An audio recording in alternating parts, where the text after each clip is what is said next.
It's here from the Ambassador program to do our weekly how-to video.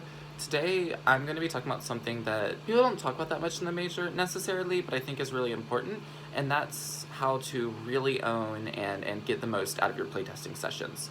I say that I do, and of course preface by saying I've only been playtesting really hardcore for the past 2 years, so teachers are obviously a better source of guidance if you really want true expertise, but just as someone who is in where you are right now, I'm just going to talk about some things that I wish I had known when I started.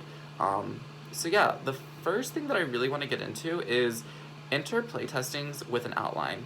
That is something that really helped me, and helps me a lot currently. So spread these out into sections of this is what I want to do at the beginning of the playtesting session, and take notes in those respective sessions when they occur. That's another important thing. Take notes in your playtesting sessions. Not only are they super valuable to you because you're going to need to look back and consider the things that you forgot, because you will forget because so much happens in playtesting, but it also just shows the tester that you're engaged and that you're interesting, and it gives you something to do during the testing session, because it can be awkward if you're just like staring silently, which is the next point.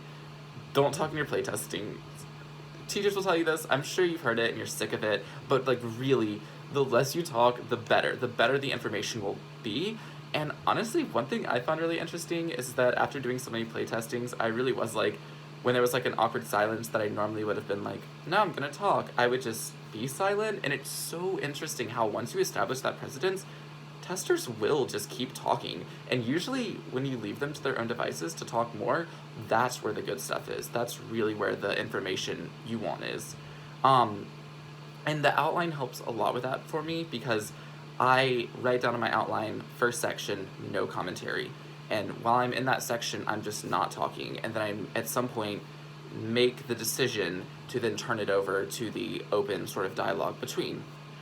And that dialogue, to get into next, one of that really should be a space just to ask questions. In fact, I wouldn't really establish, like, just like joking about or whatever. If that happens naturally, that's fine. But the point of that really should be to hit the tester with questions that they hadn't mentioned that you wanted to hear before. Or, this is really important, the testers are going to say some weird things that just don't make sense to you, or something that you've never thought about before, and that is an amazing time to ask them to elaborate or to go into more detail. Finally, something that I think every playtesting should have, a Google form, or some sort of sheet analytic survey for them to fill out. I love to have my forms be very objective and very cold and kind of extreme, because if you ask people to do like a scale like 1 through 10, bad results, because they're going to side in 7s or 5s, at like 5 is the lowest, 8 or 9 is the highest. What I do is I simply just have questions that are like, this was fun, yes, no. This enemy worked well, yes, no. This attack was fun, yes, no. And then short responses that are, what was your favorite attack? What was your favorite enemy? What was your least favorite attack? What was your least favorite part of the game? What was most unclear?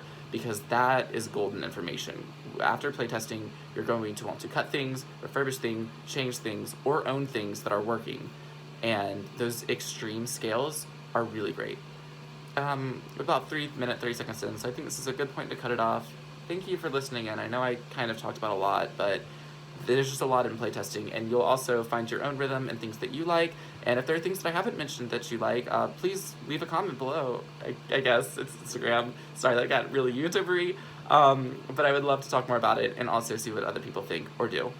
That's all. Everyone have a great one and enjoy the rest of your semester. Bye.